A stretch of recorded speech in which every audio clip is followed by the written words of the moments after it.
Hi, I'm Andrea Brown, and we love to share things that we come across that we think are great. A lot of people want to keep things a secret and keep that to themselves, but we think let's share things that we find that can help other people. So today I want to introduce you to Ben and James. Guys, do you want to just tell everybody a bit about who you are and what you do?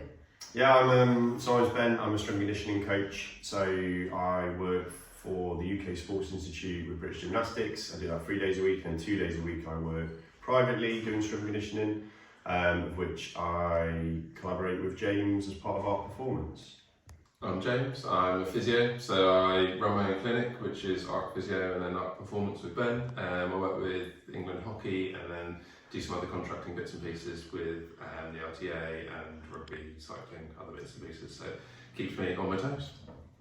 And with our collaboration, so because Ben and I both worked in kind of performance sport, a lot of the time in performance sport we work together, so you'll have S&Cs, you'll have nutrition, you'll have physio, all brought in together, and that just doesn't very regularly occur in kind of private practice. And Ben and I got together and created Arc Performance to hopefully allow that kind of transition from rehab into performance and a kind of athletic performance kind of to happen a little bit better, and kind of rather than having lots of people siloed in different areas, kind of you get us both in the same room with lots of fun fancy kit to go all the way through and take you through that full journey basically. Yeah, it's trying to give the same level of service that you would get in the high performance sector to everyone. That's a really good point. So for people who don't know, who are earlier in their athletic journey, a lot of the top athletes will have access to strength conditioning and a physio just as part of their sort of normal routine. But quite often when you've got younger youth athletes, you don't come across physio until something goes wrong, which was pretty much our story. So my son Jack fractured his knee during a 1 hour PE rugby session. He fractured it quite badly. He had to have 2 surgeries, the second of which was in the December, and by the June he was back swimming at nationals and came away with 2 medals. So how we did that really involved this team, which is why we're so passionate about sharing this story. So tell us a bit about that, guys, how you work with people that come through that sort of injury recovery and then into the strength. So I think the real key is that no matter what you've had, whether you had a knee fracture like Jack did and kind of initially wasn't able to put any weight through it and things like that, there's plenty of other things that you can do, and that's kind of our starting point. We'll certainly look at the injury, but it's also looking about other weaknesses. So there's no reason that you can't be doing some core work, some shoulder work, working on the other leg, or if it's an arm, there's no reason why you can't be doing some leg work. So it's looking not only at the injury, but the athlete as a whole, and so working towards, yes, the recovery from injury, but actually how can we then better people in that time off and go, actually rather than having wasted time and time which can be really frustrating, and I think we'll come up on that later, and kind of potentially kind of affect people's mental health, actually how can we make people better even through the times which are really annoying and frustrating, in times where you can't do what you normally do in terms of your training. Yeah, it's an opportunity to make other weaknesses stronger.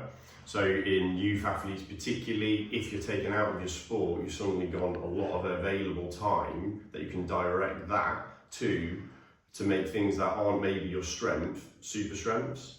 So if you are a swimmer, you could get your core really strong if you've hurt your leg, or you can make your arms even stronger. So ultimately it's about preparing you to go back into the sport in a seamless way.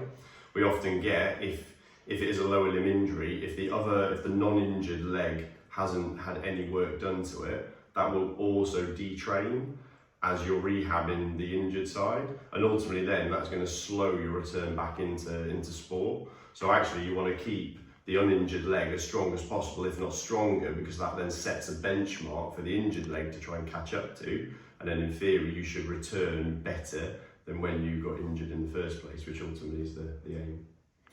Brilliant. And I think another thing just to add here is that even though our journey was retroactive because of an injury, one of the things that we're really promoting and why we're still working with you guys and why you work now with my daughter as well is to be proactive. So when you asked me what's important to you, what was important to us was not in the first hand a podium position, but really was to prevent injury. So can you just talk a bit about that and how what you do, people don't have to wait to be injured to come to you? Yeah.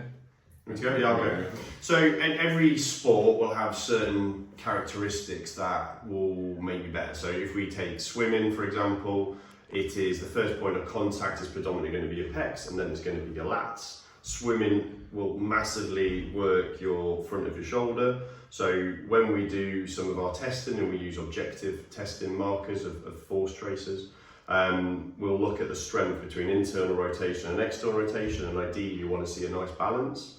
So let's say a 10 and a 10. What we'll often see is there's an imbalance in that the front of the shoulder will be a lot stronger than the back, and that imbalance then can cause sort of repetitive strains, it can cause movement restrictions, it just can create inefficient movement, which is going to basically decrease your swimming ability. And the same would go for let's say your trunk. The body will utilise what it has available to solve the task.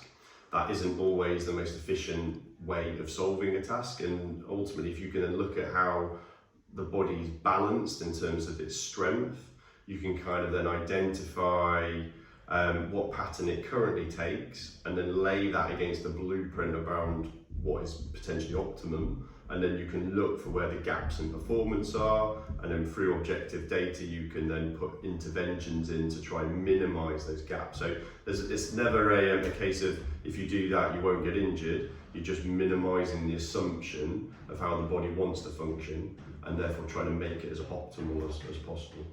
So one of the things that I love about these two, anyone who knows me knows that I love a bit of data. And if you did your grandma's physio back in the day, things have changed quite a bit. So a lot of what they do is so data driven. We leave here with a spreadsheet. They have tons of equipment, some of which you'll be able to see here, but loads of things that are this isn't sort of a bit of a physio massage and off you go. This is really data driven and scientific.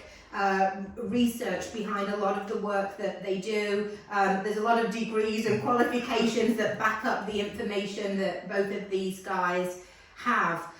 So as you know, we did a documentary that was on mental health and we're super passionate about that. How do you think that youth athletes' mental health can be affected by some of the stuff that you do?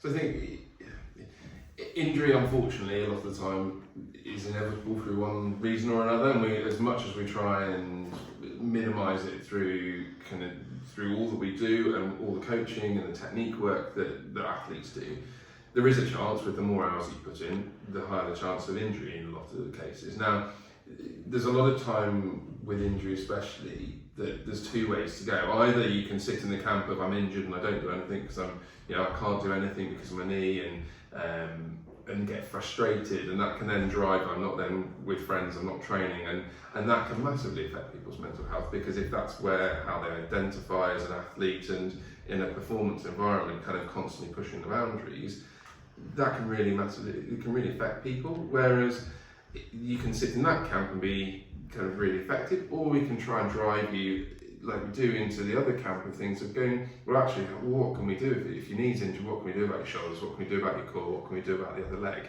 What can we do? What's the most efficient and effective way to get you back from an injury? And it's trying to be more proactive, looking at kind of actually, is this a really good chance to become a better athlete rather than just sit and be frustrated by the injury itself? And so it's trying to drive people down I've got time now, like Ben was saying, I'm not training because I'm injured, I've got a lot of time to train in a different way. So whether you're a swimmer, a kind of athletics pro, whether you're looking at tennis or rugby or football, there's lots of ways in which you can drive yourself to be better without necessarily being on the pitch. I think ultimately it's about a growth mindset, and that an injury, although you don't want to be injured, quite a lot of athletes or junior athletes will not maybe change their habits until they're a bit derailed by an injury because they kind of think they're invincible. But it's a realization sometimes then that is an opportunity to develop. And it could be that you just do different sports or different activities for a short time of being, so you get a bit more well-rounded sort of lifestyle. But then again, through goal setting and through the knowledge of the end goal, you can break that end goal down so that you've got achievable goals that will ultimately add up to your long-term goal as the injury is rehabbing. And I think it's just understanding that it's still a productive time if you apply yourself in the right way, and then you've got the support team around you to really motivate you. And ultimately you come out of that process even stronger for it. Brilliant. And if people want to get in touch with you and find out more, how do they do that? I think our website's probably the best one, which is artperformance.uk. It's got a little bit of information about ourselves, the services we offer, and then any contact details. And then we're also on Instagram, which is again Artperformance UK. And I'll make sure that I put all of their contact details in the comment section below. And thank you so much. Thank you. Welcome.